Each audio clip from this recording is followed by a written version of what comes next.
Hallo miteinander. Schön, dass du das Video klickt. Heute haben wir ein bisschen sonnigeres Wetter, verwünscht nicht so Regen wie letztes Mal. Und wir werden heute den letzten Teil von unserem Lost in Translation im Seeburgpark machen. Wir werden da ein bisschen durch den Kräutergarten wandern. Wir werden am Schloss vorbei und euch zeigen, dass der Seeburgpark mega nah vom öffentlichen Verkehr ist, also dass man da einfach mit dem Zug auch ankommen kann.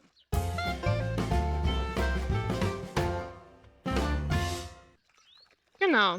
Und jetzt zeigen wir euch mal, was hier so Tolles an Kräutern wächst und ob es da irgendwelche Unterschiede gibt zwischen Schweizerdeutsch und Hochdeutsch. Genau, also wir laufen jetzt einmal los. Der Kräutergarten ist da mega schön, da kann man wirklich zu jeder Jahreszeit kommen. Im Sommer, Frühling, Herbst oder Winter. Ja, und es blüht halt immer was anderes, ist immer gerade was anderes aktuell. Schau mal, da hat es einen kleinen Schmetterling, einen weißen. Genau, da hat es einen Schmetterling. Aber man sieht den wahrscheinlich jetzt nicht so gut. Ja. Aber wie sagt ihr dazu auf Schweizerdeutsch? Wir sagen einen Sommervogel. Und ich habe letztens herausgefunden, dass Schmetterling anscheinend irgendwie vom Wort im Griechischen von der Psyche kommt. Und dass es eben mit der Seele und so zu tun hat. So, da haben wir doch schon mal etwas. Ich kann das geschickt einblenden. Ja, man muss vielleicht dazu sagen, dass jetzt nicht hier irgendwie alles komplett anders heißt oder so. Also das meiste ist ja schon gleich. Die Begriffe sind einfach identisch, die meisten, wie die Pflanzen oder Kräuter halt heißen. Aber es gibt dann doch so ein paar kleine, feine Unterschiede, besonders wenn es dann so in die Umgangssprache reingeht. Und das Beispiel hier ist zum Beispiel Schafgarbe Und ich würde eigentlich Schafsgarbe sagen. mit Fugen-S. Ja, und wir haben uns gewundert, bevor wir da angekommen sind, wieso ist das jetzt anders geschrieben? Dann habe ich gedacht, vielleicht hat es jemand geschrieben, der Deutsch ist. Ja, oder es sind so beide Bezeichnungen offiziell, das kann auch manchmal sein. Aber ja, ist noch lustig mit diesem Fugen-S, denn manchmal wird es irgendwie im Schweizerdeutschen gebraucht und im Hochdeutschen nicht und manchmal aber auch andersrum. Also wir sehen wahrscheinlich nachher noch mal ein Beispiel. Ja, genau, also unbedingt dranbleiben, wenn wir Genau. nochmal über das reden. Aber sonst ist der Garten mega cool, weil überall steht drauf, für was für Krankheiten man es brauchen kann. Genau. Und da habe ich auch herausgefunden, dass wir in der Schweiz ein bisschen anders das sagen. Und zwar, wenn mir der Zahn weh tut, dann sage ich Zahnweh. Und wie sagen ihr Mhm. in Deutschland? Ja, wir würden eher Zahnschmerzen sagen, auf Hochdeutsch zumindest. Also da gibt es schon auch noch andere Regionen. Also zum Beispiel im Schwäbischen würde man auch eher alles mit W sagen. Zumindest habe ich das so beobachtet. Aber also ja, für mich sind es immer Zahnschmerzen, Rückenschmerzen, Rückenweh, Bauchschmerzen. Bauchweh. Genau. Was gibt es noch für Krankheiten? Äh, wenn man den Dünnpfiff hat oder den Durchfall oder den dünnen Schiss. Wie sagt Ja, man dem? ja, gibt es auch alles auf Hochdeutsch. Also ich würde am ehesten eigentlich, ja, Dünnschiss, aber es ist eigentlich echt ein schreckliches Wort. Deswegen ja, Durchfall. Und wenn man, Magen-Darm. und wenn man nicht unten raus muss, sondern oben, wie sagt ihr dem? Gibt es ja echt viele Wörter dafür. Sich übergeben, sich erbrechen, kotzen natürlich, so Mhm. richtig unschön. Was gibt's noch? Wir sagen den Körbeln. Man körbelt. Das ist auch gut, ja. Ja, auf jeden Fall kann man sich mit vielen von den Kräutern, die da wachsen, gerade selber heilen. Schafsgarbe oder Schafgarbe hilft übrigens ganz toll bei Periodenschmerzen. Und wenn man da ein bisschen weiter im Park läuft, ihr werdet es dann bald sehen, läuft man zu etwas mega Schönes, was aber sehr versteckt ist, da im Park. Und zwar ist das die Seeburg. So deshalb heisst ja der Park auch so Seeburgpark. Wissen einfach nur, das ist ein schönes Schloss und da kann man schöne Events feiern, zum Beispiel Hochzeiten. Genau. Und es hat hier diesen wunderschönen idyllischen Springbrunnen auch, der immer Ja, den richtig müssen wir auch toll mal bepflanzt zeigen. wird rundherum. Und je nach Jahreszeit sieht es dann auch immer ganz anders aus. Das ist wirklich echt schön. Dann zeigen wir euch dann noch das Schloss ein bisschen. Es ist wie so, ich finde, es ist so Postkarten-Idylle. Ja, das stimmt. Aber jetzt gerade zum Thema Schloss. Wir tun ja alle Untertitel manuell erstellen. Und da muss ich ja dann immer die Marie fragen, weil ich überhaupt nicht rauskomme, wann schreibe ich ein scharfes S und wann nicht. Kannst du das vielleicht mal für die Schweizer unter den Zuschauern, die das nicht verstehen, oder vielleicht gibt es auch Deutsche, die es nicht verstehen, wie Ja. die Regel ist, das mal kurz erklären? Ja, also für mich ist es eben völlig logisch, weil wir haben das damals in der Grundschule erklärt bekommen. Also wenn der Vokal davor kurz ausgesprochen wird. Also so wie bei Schloss wird ja das O kurz ausgesprochen, dann steht danach ein Doppel-S. Und wenn das jetzt nicht der Fall ist, wie zum Beispiel im Wort Schoß, da wird das O dann lang gesprochen, da wäre es dann eben, wird es mit scharfem S geschrieben oder auch SZ genannt. Also ich habe es wirklich gelernt, dass es SZ heißt, aber das versteht ja hier unten irgendwie auch keiner. Also als ich hier Was unten mal SZ? gesagt, ja, der Buchstabe SZ, ja. Aha, Also das sind 2 Buchstaben. ja, nein, das ist einfach eben dieses scharfe S. Es wurde bei uns in Magdeburg, wo ich aufgewachsen bin, als SZ bezeichnet oder wird es immer noch. Und da haben sie mich hier alle irgendwie so groß angeguckt. Hä, was ist denn jetzt SZ? Also ich meine einfach eben das scharfe S damit. Also Schloss und Schoß ist so ein Beispiel. Also das Wasser ist mit Ja, Doppel-S. genau, weil das A kurz gesprochen wird. Und was gibt es noch? Bei den, Und Straße ist dann ähm, mit einem scharfen S. ja, Weil Straße heißt das ja, Straße. ja. Okay. Und auch bei den Doppelvokalen, also zum Beispiel Ei oder I oder so, da ist in der Regel auch ein scharfes S, also zum Beispiel weiß, ja, oder Genau. Ja, ähm, das schreibe ich nämlich ganz viel immer, ich weiß. Und dann weiß ich, das weiß ich jetzt schon, dass das mit scharfem ist. Aber ja. ich weiß noch, wo, das hast du nicht miterlebt, du bist noch zu jung, aber wo ich mein erstes Handy hatte, hat man noch SMS geschrieben. Und da hat man ja nur irgendwie 60 Zeichen können machen. Ja. Und ich habe jetzt so oft scharfe S gebraucht, einfach damit ich ein Zeichen habe können sparen, aber es Ja. überhaupt nicht gestimmt hat natürlich. Gut, das habe ich schon auch noch mitbekommen. Also wir haben ja da auch immer so verrückte Abkürzungen gemacht wie Gute Nacht und dann N8 geschrieben, ja, zum Beispiel. Mhm. Sowas. Oder was gibt es da noch so für Beispiele? Also mit dieser 8 oder was sagen wir? HDG haben wir Unglaublich ganz oft. viel geschrieben. Ja, Hatte ich HDGDL, gern. Oder HDL, HDL, genau. ILD. MFG. Ja, genau. Da gibt es ja so ein wunderbares Lied von Ja, den Fantastischen Vier. Fantastischen Vier. Ja, MFG. da bin ich. Mit gründlichen Füßen. Ja, aber heutzutage finde ich, schreiben die Leute so elendlange Sachen. Mhm. Ich bin ja manchmal auch so. Oder machen elendlange Sprachnachrichten. Das mache ich manchmal auch, ich gebe es zu. Und früher bin ich wirklich so, dass ich mich aufs Minimum beschränken, weil man Ja, halt nur ja, genau. die Und 60 immer wenn es dann Zeichen hat. umgesprungen ist auf 2, ja, das Ja, schafft das dann immer kostet 2. viel zu viel. Okay, nein, alle Leerzeichen raus, alle Zeichen raus. Ja, Hätte das sich noch weiß ich groß schon auch gehalten. noch, ja. Mit dem T9, mit dem Schreibsystem. Eigentlich war es schon cool irgendwie. Ja, sind wir ein bisschen abgedriftet. Ja. Aber gut, einfach die Regel ist wirklich, ob der Vokal kurz oder lang ist. Und das ist eigentlich schon alles. Ich glaube, da gibt es auch relativ wenig Ausnahmen.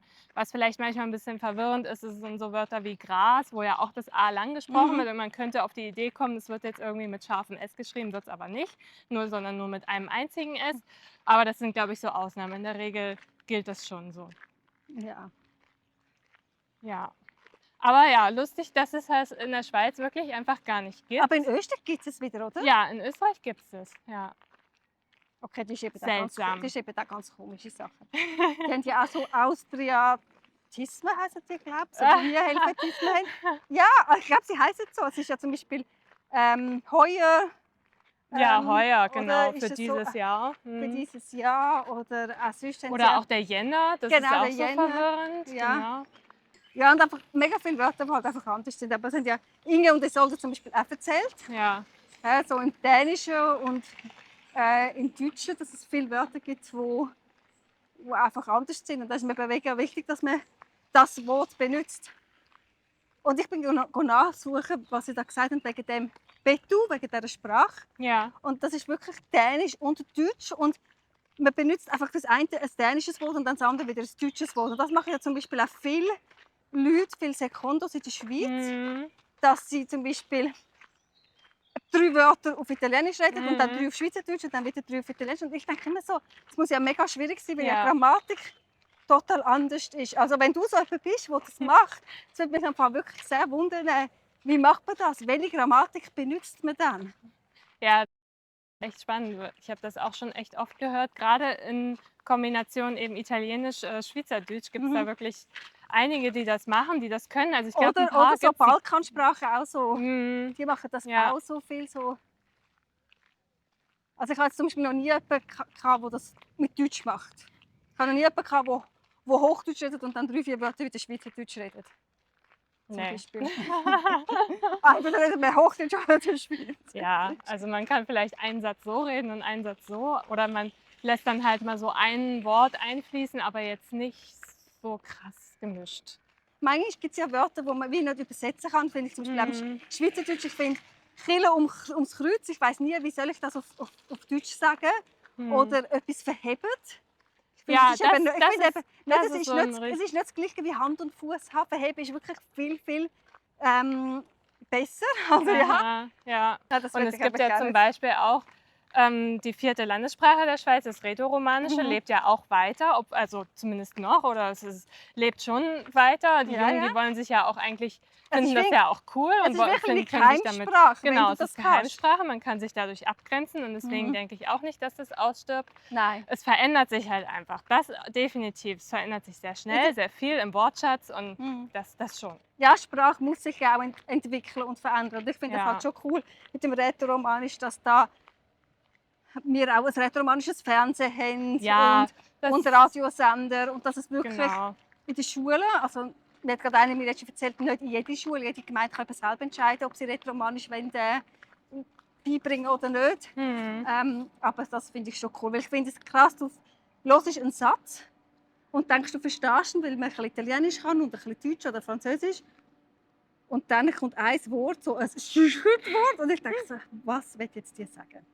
Ja, und Rätoromanisch hat ja auch so tolle Namen, ja. Also irgendwie Ja, so Ladina, Gian, Florina, ja, Anina, sind, finde ich, richtig, richtig schöne Namen dabei. Gudrin gibt es doch auch so. Oder warte, wie so Madleina Mhm. oder auf jeden Fall schöne Namen.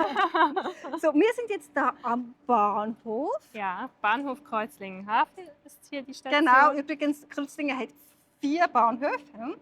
Also Seepark, dann der Hafen, der eben direkt an den Seeburgpark geht, dann der Kreuzlingen Hauptbahnhof und Bern Rhein, wo man kann aufsteigen zum Schokofabrik gehen. Genau, das ist das Wichtigste. Wir laufen jetzt hier durch die Unterführung, denn über uns sind die Bahnsteige, Gleise. Perron. Perron. Perron, genau. Aber ich habe gerade letztens herausgefunden, dass eben es trotzdem es steht ja immer Gleis angeschrieben. Es ist wirklich das Gleis ist angeschrieben. Man sagt zwar in der normal einfach Perron, Ja, aber angeschrieben ist es mit Gleis und bei uns sind es ja mit Zahlen. Ich glaube, in Deutschland ist es auch mit Zahlen. ja. In Frankreich sind es ja zum Beispiel Buchstaben. Mhm. Das ist das Gleis A oder B oder so. Und bei uns sind ja die Sektoren sind ja, mit den Buchstaben, wo dann der Zug haltet. Ja. Hält auf Hochdeutsch übrigens. Hält. Erhält. Und da haben wir jetzt so etwas ganz Lustiges, was wir entdeckt haben. Und zwar, zeige ich euch das kurz. Ja, Bahnhofordnung bei der SBB und bei der Deutschen Bahn ist es die Bahnhofsordnung. Also hier wäre es genau andersrum wie bei der Schafgarbe, dass man im Hochdeutschen Fugen S gesetzt hat und im Schweizerdeutschen nicht. Also man hat wirklich manchmal das Gefühl, sie wollen immer genau das Gegenteil voneinander Und machen. es ist zu teuer gewesen. Es ist zu teuer, dann hat man es weggenommen. Und irgendwie beim Wort Zugverkehr ist es dann nämlich wieder andersrum. Da wird dann in Deutschland wird Zugverkehr Ich sage, gebraucht es ist der und Zugsverkehr. Zugsverkehr, genau. Es ist ein Wechselspiel mit diesem Fugen Genau. S. Ja, und dann haben wir da ja, sieht man da hinten schön den Plan, S-Bahn. Ich glaube, das sieht fast ein bisschen ähnlich aus. Ja, Was natürlich bei uns ist, wir haben es dann auf 3 Sprachen. ja. Aber was ich komisch finde, ist, dass da zum Beispiel jetzt wieder nicht, dass es nicht auf Rätoromanisch ist. Es ist dann auf Englisch dafür. Mhm. Mhm. Ja, am Bahnhof will man dann doch irgendwie international unterwegs sein. Und dann haben wir da das Billett. Ah ja, genau. Da steht da Billett. Ja, ich finde auch den Plural irgendwie witzig, weil ich sage dann eigentlich immer, also ich will dann natürlich auch, wenn ich in der Schweiz unterwegs bin, sage ich dann auch irgendwie Billet oder Billet oder so, aber dann Aber das im heißt nicht- Plural sage ich dann Billets, weil ich sehe dieses Billets. Billette, das finde ich ganz seltsam. Genau, also ein Billett, das ist ja ein Ticket, oder? Mhm, Ticket, Oder ein ja. Fahrschein. Ja, Fahrschein sagt ja kein Mensch mehr. Ich glaube, alle sagen mittlerweile Ticket. Und ich bin mal irgendwo gesehen, da habe ich gesagt, ich hätte gerne ein Retour-Ticket. Billett. Ah, ja, das. Und dann haben sie mich gar nicht verstanden. Aber das heisst ja dann, gehen wir dann noch ein bisschen weiter schauen. Das Ja. heisst ja dann hin und zurück. Genau, oder Hin- und Rückfahrt. So. Ja, aber dieses Retour, das ist überhaupt nicht gebräuchlich eigentlich bei uns.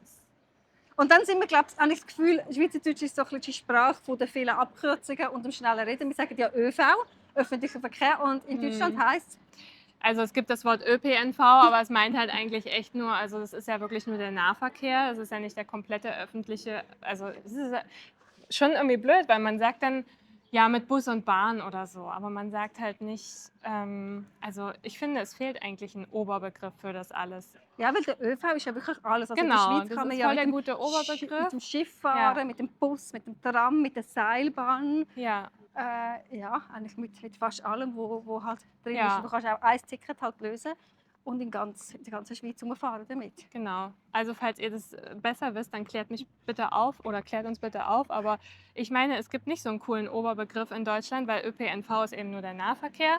Und ansonsten sagt man eben irgendwie immer Bus und Bahn oder verkehrt, öffentliche Transportmittel oder was sagt man denn nun eigentlich? Ich weiß es gar nicht so richtig. Die immer zu spät sind. Ja, was mir auch mal aufgefallen ist, zum Beispiel bei den Durchsagen, da werden die Abfahrtzeiten also in der Schweiz werden dann immer so genannt, zum Beispiel der fährt um 16:00, 16:01, 16:02 und so. Das macht man ja in Wie Deutschland auch nicht. Wie Also macht man das? 16:02, also einfach ohne die Aha. Null. Diese Null wird einfach gar nicht gesagt. Das ist mir zumindest damals aufgefallen, als ich irgendwie so ja, neu in der Schweiz war oder halt erstmals in der Schweiz war, immer diese Ansage mit Null. Aber in Deutschland wird dafür doch der Zug mit dem ganzen Namen, so wie in Frankreich, der Intercity 593 oder so. Ja, Oder in Frankreich, auch da sagt man ja das nicht. Also Ist doch, auch- man, ist doch eh man sagt unnötig. schon, aber die sind einfach dann kürzer. Doch, wir haben ja auch das ist dann der Interregio 75. Aber das ist viel kürzer als irgendwie 500, keine Ahnung. Wie. Ja. Also in Frankreich sagen sie immer mega lang. mm, Und jeder Zug hat dann wie eine andere Nummer. Und da ist es ja wie die Linie, die Nummern hat. Das ist die S1, die irgendwie ja. nach Romanshorn fährt. Das oder hat so. mich in Italien auch mal so verwirrt. Da sind die Ansagen ja auch immer genau gleich. Also es ist immer die gleiche Durchsagestimme, die das Gleiche ansagt. Und er sagt aber immer, der Zug so und so, kommend, also Ja, proveniente da. Das ist in Frankreich auch so. Und mit Destination, also mit Ziel so und so. Und das fand ich am Anfang so verwirrend, weil da wird ja eben erst die Stadt genannt, wo er herkommt. Und dann dachte ich immer, nee, Aber da das will ich ist doch gar nicht hin. wahr. Ich will ja woanders. Und dann sagen sie erst, wo er hinfährt. Das fand ich am Anfang so verwirrend auch, weil es eigentlich ja eine unnötige Information ist. Wozu muss ich wissen, wo der herkommt? Das ist ja nur entscheidend, Wo er wo hinfährt. ich hin will. Ja, genau. So, wir sind da noch bei der, sieht man es da? Ja. Da hat es noch am Bahnhof Ja, die ein Regi Velo. Komm, wir gehen da ein bisschen so führen. So, genau. Regi Velo, das ist ein Veloverleih. Über das gibt es dann auch noch ein Video. Also unbedingt den Kanal abonnieren, damit ihr das auch sehen könnt. Wenn euch das gefallen hat, dann lasst ein Like da. Und wenn ihr unsere Arbeit gerne unterstützen wollt, dann gebt uns auch gerne ein Super Thanks mit dem Dollarzeichen. Und wir hoffen, euch hat das Video gefallen und wir sehen uns beim nächsten Mal, wenn wir wieder spannende Themen rund um die Sprache oder rund um den Bodensee haben. Also bis dahin, macht's gut. Tschüss zusammen. Tschüss.